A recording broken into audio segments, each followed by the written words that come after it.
بیان شروع ہونے جا رہا ہے. بیٹھ بیٹھ بیٹھ, کیوں بھاگ رہا ہے؟ بیٹھ بیٹھ جا. ادھر بیٹھ, ادھر بیٹھ. اب اٹھنا نہیں. اب ایک جگہ بیٹھ کے تو اٹھنا نہیں.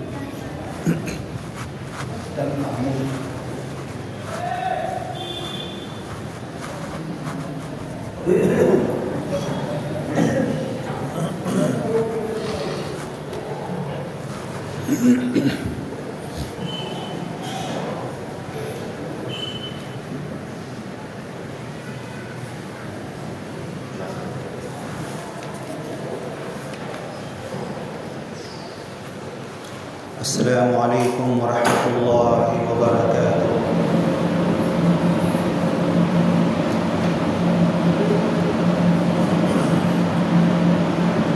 اللہ تبارک و تعالیٰ اس دنیا کا پیدا کرنے والا, اس دنیا کو چلانے والا,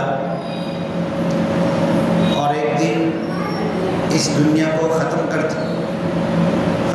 کے قیامت لانے والا, ہر ایک کا حساب کتاب لینے والا,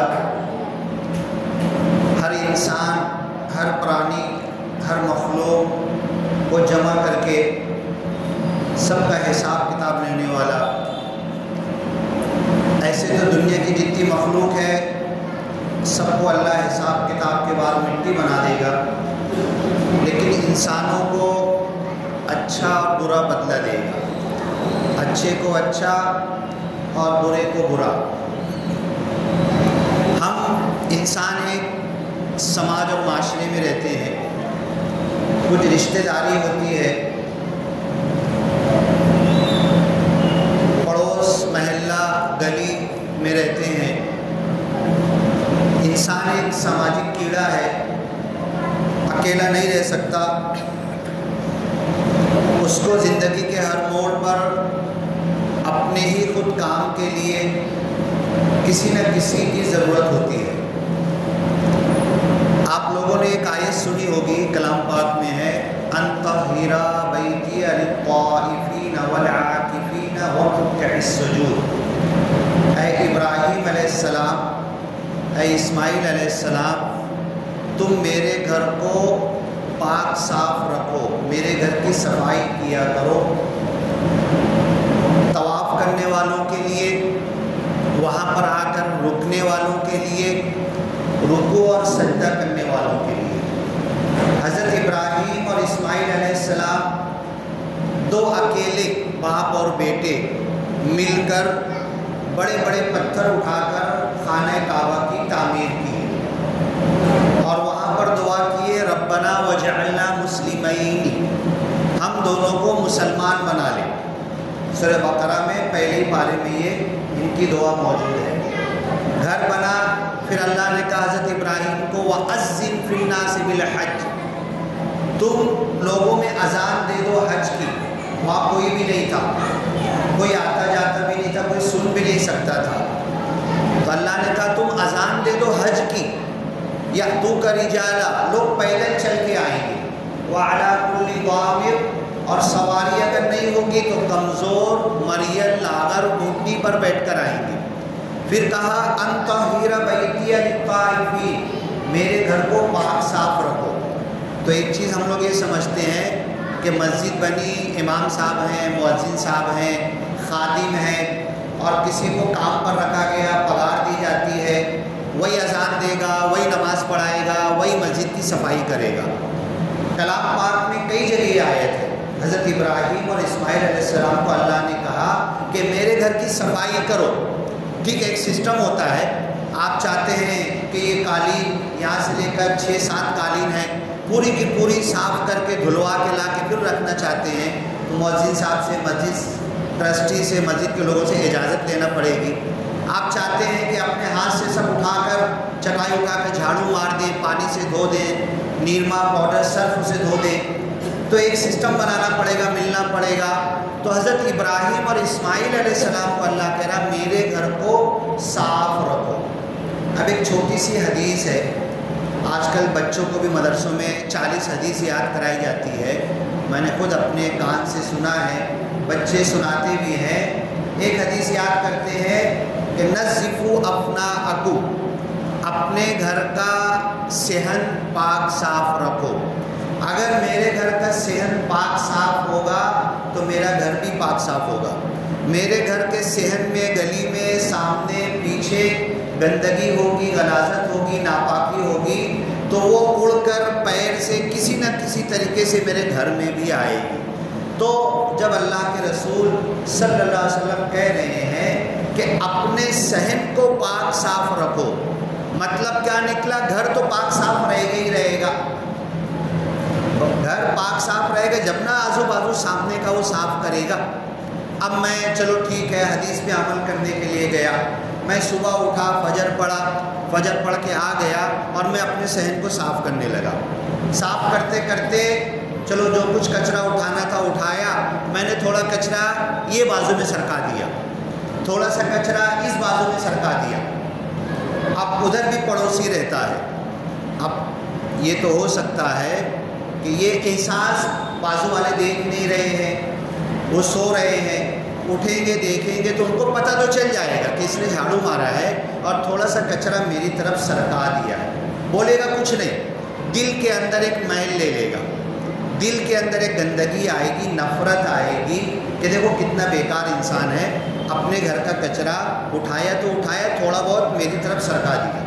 تو اب یہ حدیث ہے کہ نظفوا ابناءکم، اپنے صحن کو صاف کرو۔ تو پہلے تو خود اس پر عمل کرنا ہے۔ اگر ہم مسجد کی صفائی، مسجد کو صاف پاک رکھنا، حضرت ابراہیم اسماعیل کو جو اللہ نے حکم دیا تھا اس پر عمل کرتے ہیں، تو پہلے اپنے گھر سے شروعات کرنا پڑے گی۔ اور جب گھر سے کریں گے نا تو ایسا ہوگا، کچرا ہم اپنے صحن کا اٹھا رہے تو سوچیں گے تھوڑا بازو میں پڑا ہے، تھوڑا وہ بھی اٹھا لیتے ہیں، تھوڑا یہ بازو میں پڑا ہے تو وہ بھی اٹھا لیتے ہیں۔ اب دیکھو دو سلوک ہوا، دو طریقہ ہوا، دو کرتوت ہوا، دو طرز عمل ہوا۔ ایک تو میں اپنے گھر کا صحن صاف کر رہا تھا، کچرا بازو والے کے صحن میں سرکا دیا، ایک یہ طرز عمل ہوا۔ دوسرا یہ کہ میں نے بازو والے کا بھی کچرا چلو آدھا کیا، ارے لوگ کیا بولیں گے، اس کا نوکر ہے کیا، گلی محلے میں بازو میں جھاڑو مار رہا ہے، بازو والے کا کچرا اٹھا رہا ہے، لوگ کیا بولیں گے؟ نہیں، کچھ نہیں بولیں گے۔ اگر آپ نے بازو والے کا بھی کچرا آدھا کیا اٹھا کر، وہ بھی پھینک دیا، تو بازو والا کچھ بولے گا تو نہیں، لیکن اس کے دل میں آپ کے لیے ایک درجہ، ایک مقام، ایک ویلو پیدا ہوگا۔ آپ نے ایک جھاڑو کتنے کی آتی ہے؟ 10 15 20 روپے کی آتی ہے، اتنے صحن کے اندر جھاڑو دے کے کچرا اٹھانے میں کتنا ٹائم جاتا ہے؟ 2 ڈھائی 3 منٹ جاتا ہے۔ ایک چھوٹا سا کام کیا، بولتے ہیں نا ہر بیان ختم ہوتا ہے، ہر تقریر، ہر جلسہ ختم ہوتا ہے، تو جہاں پہ ختم ہوتا ہے نا، آج ہم شروعات وہاں سے کریں گے۔ کیا بات پہ ختم ہوتی ہے؟ اللہ تعالیٰ ہمیں بولنے اور سننے سے زیادہ عمل کرنے کی توفیق دے۔ تو ایک چھوٹا سا عمل، اللہ کے رسول صلی اللہ علیہ وسلم کہتے تھے 1 لاکھ 1 کروڑ 1 ارب سونا چاندی، اتنا زیادہ خیرات صدقہ، بہت بڑے بڑے عمل نہیں کر سکتے نا، تو چھوٹے سے عمل شروع کرو، دیکھو عملی طور پہ کر کے دیکھو۔ لیکن ابھی کیا ہے، بولے بازو والے سے تو میرا جھگڑا ہو گیا ہے، بازو والا تو میرے میرے سے بات نہیں کرتا، پڑوسی ہے۔ پڑوسی کے کتنے حقوق بتائے گئے ہیں۔ صحابہ کرام کو جب اللہ کے رسول نے کہا پڑوسی کے ساتھ مل جل کے رہو، کھانا پکے تو پہلے ادھر پہنچا دو، بعد میں کھانے بیٹھو۔ کچھ لوگ ہیں برادران وطن میں سے، ان کے پروگرام میں گیا تھا، تو وہ کھانا کھانے بیٹھے، سب کی پلیٹ آئی، اب چلو وہ اپنے طور پر چلو بسم اللہ کرو، خدا کا نام لو، بھگوان کا نام لو، کھانا شروع کرو۔ شروع کیے تو ان کا طریقہ یہ ہے کہ پہلا نوالا اٹھائیں گے اور سیدھے ہاتھ سے اٹھا کے اس طرف بازو والے کو پہلا نوالا دیں گے۔ بولا دیکھو، ضرور صحابہ بھی یہی کرتے ہوں گے، ضرور انبیاء اور نیک لوگ، اچھے لوگ کا یہی طرز عمل ہے کہ پہلے میں اپنے پیٹ میں نہ بھروں، کھانا شروع ہوا نا تو تھوڑا سا سب سے اچھے والا پلیٹ میں اگر پیڑا ہے، کچھ اچھی چیز ہے تو پہلے وہ توڑ کے اٹھا کے اپنے بازو والے کو دیں گے۔ پڑوسی کا والصاحب بالجنب، پہلو کا ساتھی، رکشے میں 20 منٹ کے لیے بیٹھا، سیٹ والا رکشہ ہے، میرا پہلو کا ساتھی ہے، قرآن کے الفاظ ہے والصاحب بالجنب، اس کے ساتھ بھی حسن سلوک کرنا ہے، اچھا ویوہار کرنا ہے، ایک اچھا اثر لے کر جائے کہ میرے بازو میں ایک مسلمان بیٹھا تھا، میرے بازو میں جو بیٹھا تھا نا میرے کو بہت اچھا انسان لگ رہا تھا، بات تو نہیں ہوئی، کچھ بولنا چالنا تو نہیں ہوا، لیکن اس کی حرکت سے ایسا لگ رہا تھا کہ بہت اچھا انسان تھا۔ یہ رپورٹ ملنا چاہیے، یہ لوگوں کے تعلق سے لوگوں کے دلوں میں یہ احساس بننا چاہیے کہ مسلمان ٹوپی والا، داڑھی والا، کرتے والا، پیجامے والا، یہاں پر نماز پڑھ کے کالا گٹا ہے، وہ اپنی عبادت اپنی جنت میں تو جا رہا ہے، لیکن جہاں پر جائے جس کے بازو میں ہو والصاحب بالجنب، قریب پہلو کا 10 منٹ کا 2 منٹ کا ساتھی، نمبر لگا ہوا ہے، یا تو اپنے ہی بھائی ہے نا ڈیزل پیٹرول بھرنے کے لیے، لیکن چالاکی میں لگا ہوا ہے کہ کیسے اس سے آگے بڑھ جاؤں گا، یہ بھی کھڑا ہے یہ بھی کھڑا ہے، اور اگر تھوڑا سا وہ چابی نکالنے لگا، پیسہ نکالنے لگا، کچھ کرنے لگا نا تو ادھر بازو لپک سے آگے بڑھ جائے، وہ کیا بولے گا تو کچھ نہیں، لیکن دل میں کیا محسوس کرے گا، کتنا بیکار انسان ہے یار، دیکھو میں اس کے پہلے آیا اور میرے سے آگے۔ تو انسانوں کے دلوں میں ہمارے تعلق سے یہ جذبہ پیدا ہونا چاہیے کہ چھوٹا کام ہے کہ بڑا کام ہے، لاکھوں کروڑوں کا گبن نہیں کیا میں نے، لوٹا نہیں، چوری نہیں کیا، بس ایک چھوٹا سا احسان کیا، اگر میں اس کے بجائے وہ بیچارہ پیسہ نکال کر رہا ڈیزل بھرنے کے لیے، میں ایک نمبر آگے بڑھ گیا، کچھ نہیں فائدہ ہوا میرا، 1 منٹ میں کچھ بھی اکھاڑوں گا نہیں، کچھ بھی نہیں۔ اور اگر میں اس کی بجائے یہ کہوں پیچھے والے، بھئی آپ کو جلدی ہے کیا، آپ کو نماز پڑھنے جانا ہے کیا، آپ ایسا کرتے ہیں کیا، چاہے برادران وطن میں سے غیر مسلم ہندو ہے، اچھا آپ بھائی میں ہیں کیا، آپ کی بیوی ادھر کھڑی ہے، آپ کو بچے کو اسکول چھوڑنا ہے کیا، جو پہلے آپ بھر لو، کیا ہوا 3 منٹ 2 منٹ آدھا منٹ کی دیری ہوگی، لیکن اس کے دل میں کتنی بڑی جگہ بنے گی، اتنی بڑی جگہ بنے گی کہ کل کبھی فساد ہوگا، لوگ مارنے کے لیے آئیں گے تو بولے گا کہ نہیں مسلمان اچھے ہوتے ہیں، میں نہ مسلمان کو ماروں گا نہ مارنے دوں گا، یہ احساس پیدا ہوگا۔ تو پڑوسی بولتے ہیں نا، جہاں بیان ختم ہوتا ہے ابھی تک ختم ہو رہا ہے، اللہ بولنے کہنے سے زیادہ عمل کی توفیق دے، نہ میرے کو عمل کی توفیق ہوئی نہ سننے والے کو عمل کی توفیق ہوئی، گاڑی جہاں کی وہیں کھڑی ہے، میرے گلی محلے کے بچے ویسے ہی گالی دے رہے، میرے گھر کے اندر وہی بگاڑ ہے، میرے گھر کے اندر بیوی بچے ماں باپ کوئی سب منہ ٹیڑھا کر کے ایک دوسرے سے مل رہے، پڑوسی کے ساتھ وہی بات بند ہے، وہی حالت چل رہی ہے، جمعہ بھی ہو رہا، بیان بھی ہو رہے، یہ بڑے مولانا آئیں گے ان کا بھی بیان ہوگا، جلسہ بھی ہوگا، ختم بخاری ہوگی، مدرسے میں اتنے عالم دستار بندی ہوگی، اتنے حافظ نکلیں گے، لیکن گنگا ویسی کی ویسی ہی بہہ رہی ہے، گاڑی وہیں کھڑی ہے، عمل کی توفیق نہ مجھے ہوئی نہ سننے والے کو۔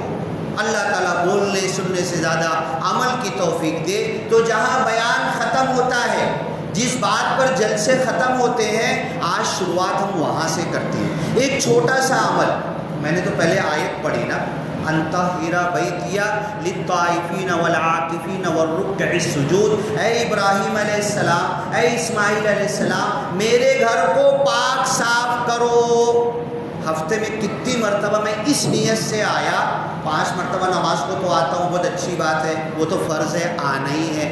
نماز کے علاوہ کتنی مرتبہ میں مسجد میں آیا یہ سوچ کر کے جھاڑو اٹھاؤں گا اور اللہ کے گھر کی صفائی کر دوں گا۔ بولو کتنی مرتبہ کیا؟ یہ ہوتا ہے عمل، یہ ہوتا ہے اپنے ہاتھ پیر سے کام کرنا، اپنے بدن کو تھکانا۔ تو یہ ہوا، یہ تو مسجد کی بات ہوئی۔ اب میں فجر پڑھنے کے لیے نکلا، دیکھا گٹکے کا، تمباکو کا تھوکا ہوا کچرا میرے گھر کے سامنے۔ میرے گھر کے تو تھے نہیں، ضرور ہو سکتا ہے کہ بازو والا وہاں بیٹھا تھا، اس نے میرے گھر کے سامنے تھوک دیا۔ اب 2 طرز عمل ہو سکتا ہے، ایک تو یہ ہو سکتا ہے کہ نماز پڑھ کے آنے کے بعد بازو والے کو میں آواز دوں، اگر سو رہا ہے جب اٹھے تو میں اس کو چلا کر کہوں کیا بھائی سمجھتا نہیں تیرے کو، میرے گھر میں ادھر بیٹھتا ہے ادھر تھوک دیتا ہے تو۔ ایک تو یہ طرز عمل ہوا، اور دوسرا طرز عمل یہ ہوا جو نبیوں کا ہے، صدیقین شہداء کا، صحابہ کرام کا ہے، کہ میں اس کو کچھ نہ بولوں، میں اپنے گھر کا پانی لاؤں، بہاؤں، اس کو دھو کے صاف کروں۔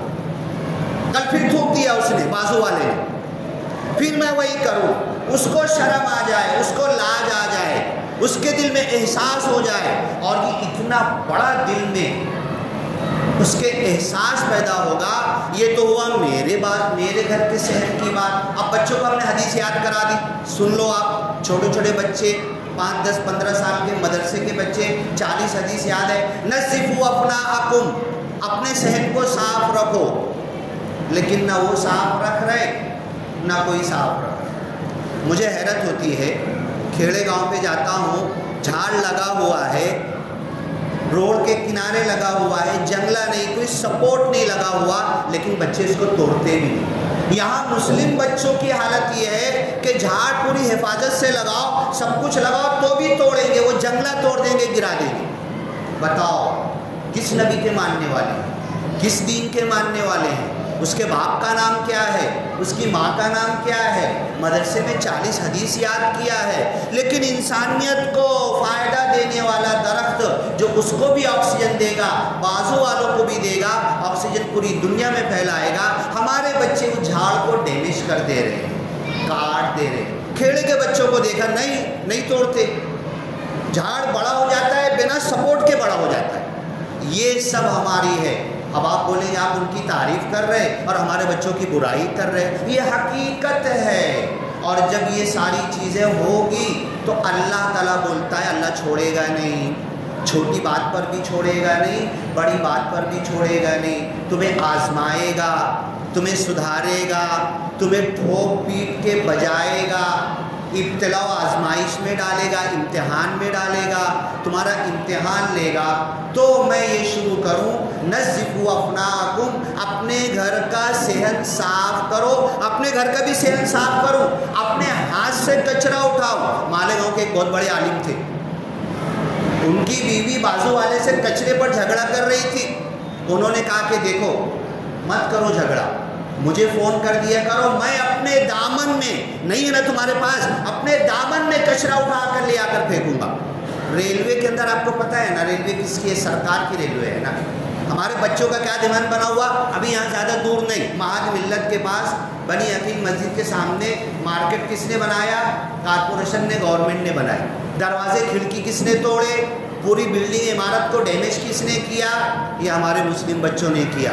وہ پبلک پراپرٹی ہے، ہمارا پیسہ لگا ہوا ہے، ہمارے لیے بنی ہے، سرکار کی نہیں، سرکار اس سے کوئی فائدہ نہیں اٹھائے گی۔ ہمارے بچوں کا ذہن، ہم یہ نقصان کر رہے ہیں نا، سرکار کا نقصان کر رہے ہیں۔ ارے پاگل، پبلک پراپرٹی تو اپنا نقصان کر رہا ہے۔ تو یہ اپنے ذہن میں ہونا چاہیے۔ تو جب یہ چیز پیدا ہوگی، اب میں بازو والے اپنا تو صحن صاف کر رہا تھا، میں نے کیا نام لیا؟ ٹرین کا نام لیا۔ پورے ڈبے کے اندر لوگ جا رہے تھے، سنڈاس میں جا کے واپس آ جاتے تھے، کھولتے دیکھتے تو بند کر کے آ جاتے تھے، پوری گندی تھی۔ یو پی کے ایک بہت نامور عالم دین، نام بھی بتا دوں گا آپ کو میں، اب وہ بھی بیٹھے ہوئے تھے، بولے یار سب جا کے میں واپس آ جاتے۔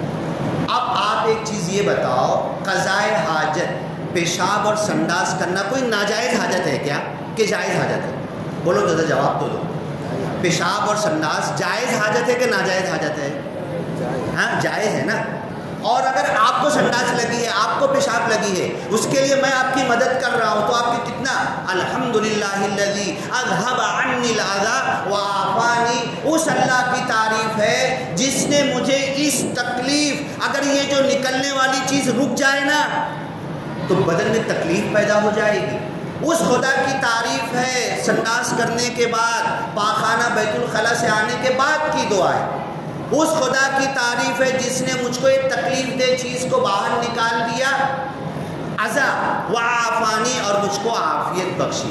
اگر آپ کو کہیں ضرورت ہے، ایک صاحب اور بولنے لگے، میں آؤں گا ٹرین والی بات تو واپس آؤں گا، ایک صاحب بولنے لگے نا، مالیگاؤں کے ہی ہیں، بولے میرا تو دل چاہتا ہے نا کسی مسجد کسی مدرسے میں صدقہ خیرات کرنے کی بجائے نا جگہ جگہ جہاں پیسہ ہونا میں سنڈاس بنوا دوں، آنے جانے والوں کو آسانی ہو جائے۔ تو وہ عالم صاحب دیکھ رہے تھے ریلوے میں بیٹھے ہوئے، لوگ جا رہے، ہندو بھی ہے مسلم بھی ہے، لوگ جا رہے اور دروازہ بند کر کے واپس آ جا رہے۔ اب یہ اٹھے، سمجھ گئے گندگی اندر ہے، کوئی بیٹھنے کے لائق نہیں ہے، گئے بیچارے اپنے منہ پر، جو بہت بڑے عالم، سنڈاس صاف کرنا عالموں کا کام ہے کیا؟ یہ میرا کام ہے کیا؟ یہ نبیوں کا کام ہے کیا؟ یہ صحابہ کا کام؟ میں تو عالم ہوں، حافظ ہوں، مفتی ہوں، قاضی ہوں، میں تو اسٹیج پر بولتا ہوں، ایک ایک گھنٹہ میں لاکھوں لوگ سنتے ہیں، میرا کام سنڈاس صاف کرنا ہے کیا؟ سوچ سکتے تھے نا عالم صاحب۔ گئے، نل کھولے ٹرین کا، نل کھولنے کے بعد پوری صفائی کیے، جو کچھ فضلہ گندا تھا سب صاف کیے، اور آ کر بڑے پریم اور محبت سے بولتے ہیں جاؤ اب جس کو جانا ہے جا سکتا ہے۔ یہ نہیں بولے میں عالم ہوں، میں مسلمان ہوں، ایک خالی مسلمان جانا تم لوگ بعد میں جانا، ایسا بھی نہیں بولے۔ یہی تو دل جیتنا ہے، اسی طریقے پہ نبیوں کا کام ہے، اسی طریقے پہ اللہ والوں کا کام ہے۔ ہندوستان میں پتہ ہے آپ لوگوں کو، محمد ابن قاسم آئے تھے، محمود غزنوی آئے تھے، خواجہ معین الدین چشتی آئے تھے۔ آج ہندوستان میں جتنے مسلمان ہیں نا، آدھے مسلمان، اٹھا کے دیکھ لو تاریخ، اور ادھر ملابار کے ساحل پر صحابہ کرام آئے تھے۔ گجرات کے اندر مسجد القبلتین ہے، مؤذن صاحب سے پوچھ لینا، وہ تو گاؤں کا نام بھی جانتے ہیں، بھاؤ نگر ہے شاید، وہاں پہ مسجد القبلتین ہے، یعنی کہ اللہ کے رسول صلی اللہ علیہ وسلم کے جیتے جی قبلہ بدلا نہیں تھا۔ جبھی صحابہ گجرات بھاؤ نگر میں آ کے مسجد بنائے تھے، بعد میں قبلہ بدلا تو انہوں نے پھر منبر بدلا، دو قبلے کی مسجد انڈیا میں، گجرات میں، بھاؤ نگر میں موجود ہے۔ صحابہ جب سے آ گئے تھے، صحابہ کے آنے کی وجہ سے بھی لوگ مسلمان ہوئے، محمد ابن قاسم کی وجہ سے بھی انڈیا میں لوگ مسلمان ہوئے، محمود غزنوی کی وجہ سے بھی مسلمان ہوئے۔ سب سے زیادہ مسلمان کسی کے کام سے ہوئے ہیں تو تلوار سے نہیں، جنگ سے نہیں، مارنے سے نہیں، نفرت کرنے سے نہیں، خواجہ معین الدین چشتی کے محبت، پریم اور لگاؤ سے، آٹا بانٹنے سے، پانی بانٹنے سے، لوگوں کی خدمت کرنے سے، اور خدمت کرنے میں ہندو مسلم کوئی ذات پات نہیں دیکھا۔ خواجہ معین الدین چشتی اور ان کے ساتھیوں نے، اب آپ بولیں گے تبلیغی مسجد میں کھڑے ہیں، تم تو جماعت اسلامی کے ہو، اہل حدیث ہو، قرآن کے عالم ہو، تم خواجہ معین الدین چشتی کی تعریف کیوں کر رہے ہو؟ ارے بھائی یہ حقیقت ہے، آدھے سے زیادہ مسلمان انڈیا میں خواجہ معین الدین چشتی کی وجہ سے ہوئے۔ یہ الگ بات ہے کہ ان کے نام پر لوگ شرک اور کفر کرنے لگے، ان کی قبر کو پوجنے لگے، اس کی مخالفت کریں گے ہم لوگ، وہ بتائیں گے کھول کر، لیکن ان کا جو کام تھا، ان کے ساتھیوں کا جو کام تھا وہ صحیح تھا، اچھا تھا، غیروں کو بھی کھینچ لیا ان لوگوں نے۔ تو انہوں نے کہا کہ جاؤ جس کو اب جانا ہے بیت الخلا جا سکتا ہے۔ یہ اسلام سکھاتا ہے انطہرا بیتی للطائفین، میرے گھر کو صاف کرو۔ اب میں نے اللہ کا گھر صاف کیا، آیت پڑھ لی میں نے، حضرت ابراہیم کو، حضرت اسماعیل کو تلقین کی، اور مسجد کے بازو میں کوئی ہندو گھر ہے، میں نے مسجد صاف کر کے لے کے ہندو گھر کے سامنے کچرا ڈال دیا۔ کتنا اچھا کام کیا میں نے، بہت اچھا نیک کام کیا ہے نا؟ کیوں؟ ان سے تو نفرت کرنا ہے نا، یہ ہمارا مائنڈ بنا ہوا ہے، یہ ہماری مائنڈ سیٹنگ ہو گئی ہے۔ نہیں، ارے اس نفرت کب کرنا ہے؟ کسی کو تم نے تو بھی حق نہیں ہے نفرت کرنے کا، کسی کو آپ نے بتا دیا، سمجھا دیا، پہنچا دیا، تو شرک کر رہا ہے، تو کفر کر رہا ہے، تو ایک اللہ کے ساتھ ملاوٹ کر رہا ہے. بار بار بتا دیا، ہر اینگل ہر زاویے سے بتا دیا، پھر بھی نہیں مان رہا ہے، تو بھی نفرت کرنے کا حق نہیں ہے. یہ سوچنے کا حق ہے کہ اس کو اور کیسے بتا دوں میں. بیان بولتے ہیں نا، کھول کر واضح کرنا. وما علینا الا البلاغ المبین. بولا نا جہاں ختم ہوتا ہے نا وہاں سے شروعات کرنے کی ضرورت ہے. بیان ختم ہوتا تو کیا بولتے لوگ؟ وما علینا الا البلاغ المبین. ہماری ذمہ داری کھول کر بیان کر دینا ہے، واضح کر دینا ہے، اوپن کر دینا ہے، بتا دینا ہے. سامنے والا سنے مانے نہ مانے یہ اس کا کام ہے.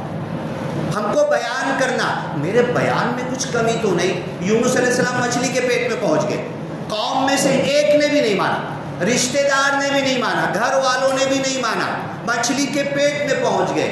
کیا بولنا چاہیے تھا؟ نفرت کرنا چاہیے تھا نا. کتنے نالائق ہے قوم والے، گاؤں والے، ان کے چلتن میں مچھلی کے پیٹ میں آ گیا. آج ہمارا ذہن تو یہی کہتا ہے نا، اگر ان کی طرح سالوں سال یونس علیہ السلام کی طرح محنت کریں گے نا، بڑے محبت سے شفقت سے لوگوں کو بتائیں گے اور کوئی نہ مانے انکار کر دینا، تو ہم کیا بولیں گے؟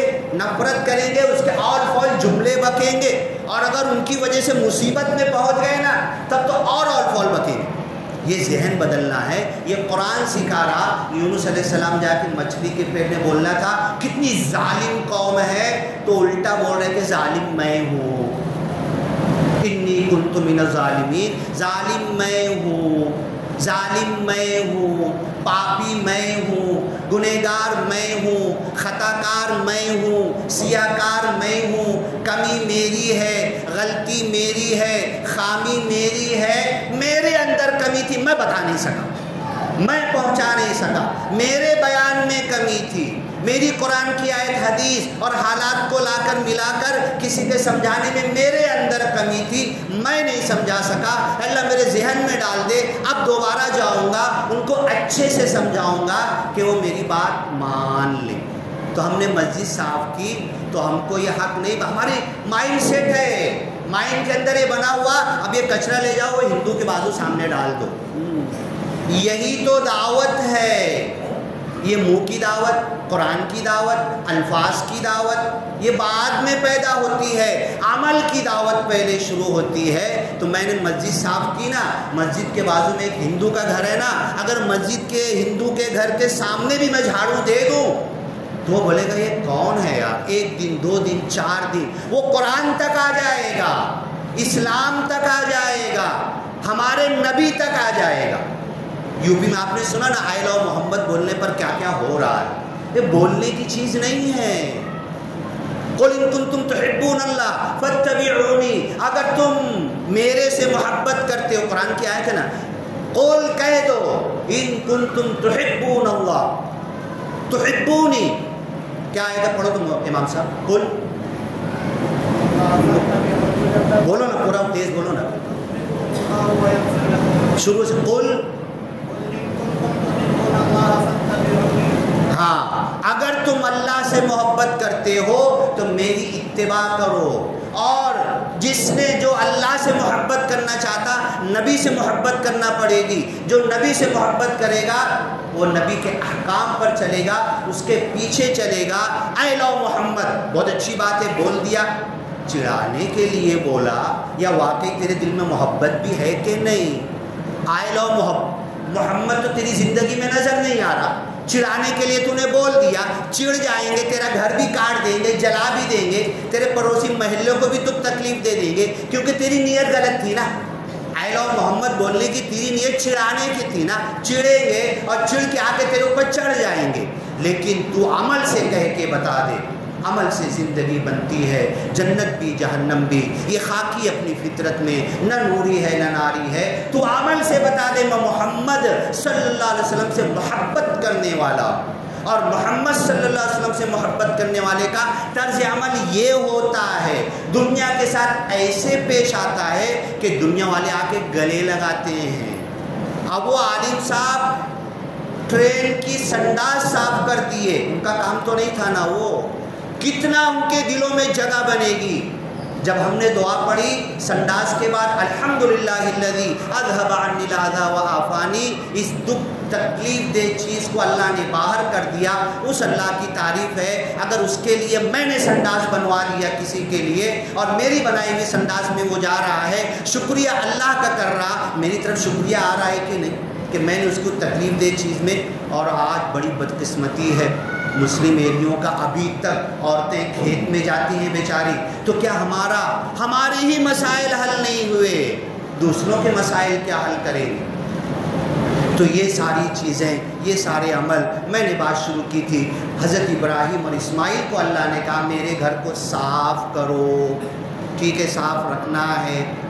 اب اللہ کے رسول نے کہا کہ اپنے صحن کو صاف کرو، مطلب تمہارا گھر صاف ہے، صحن صاف کر کے بازو والے کے اس میں کچرا ڈال دو، یہ بولا کہ اللہ کے رسول نے؟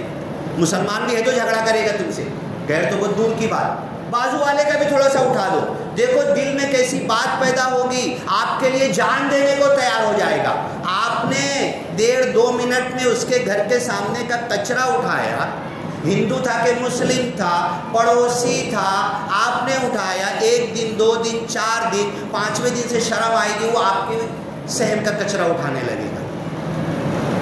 تو یہ ہوتی ہے عمل کی بات۔ تو جہاں ہمارا بیان ختم ہوتا ہے، کہنے سننے سے زیادہ اللہ عمل کی توفیق دے۔ نمازی تو سب بن گئے، روزہ تو سب رکھ رہے، نیکی تو سب کر رہے، گٹے تو یہاں پر آ گئے۔ یہ جو انسانی عمل ہے نا، انسانوں کو خوش کرنے والا، یہ ہماری زندگی میں پیدا ہو جائے تو پھر اللہ کی قسم لوگ تلوار اٹھا کر مارنے نہیں آئیں گے، لوگ ہمارے ساتھ شانہ بشانہ چل کے تم کیسے لوگ ہو، ہم تمہارے ساتھ ہیں، لوگ یہ کہیں گے۔ اللہ سے دعا ہے کہ اللہ تعالی ہمیں یہ ساری باتیں سمجھنے کی توفیق دے، اور دل میں جو نفرت پیدا ہو گئی ہے انسانوں کے تعلق سے، اللہ اس سے نفرت کو نکال دے۔ بارک اللہ لنا وَلَكُمْ فِي الْقُرْآنِ الْمَجِيدِ وَنَفَعَنَا وَإِيَّاكُمْ بِالْآيَاتِ وَالذِّكْرِ الْحَكِيمِ إِنَّهُ تَعَالَى جَوَّادٌ كَرِيمٌ مَلِكٌ بَرٌّ رَءُوفٌ رَحِيمٌ وَرَبٌّ حَمِيدٌ۔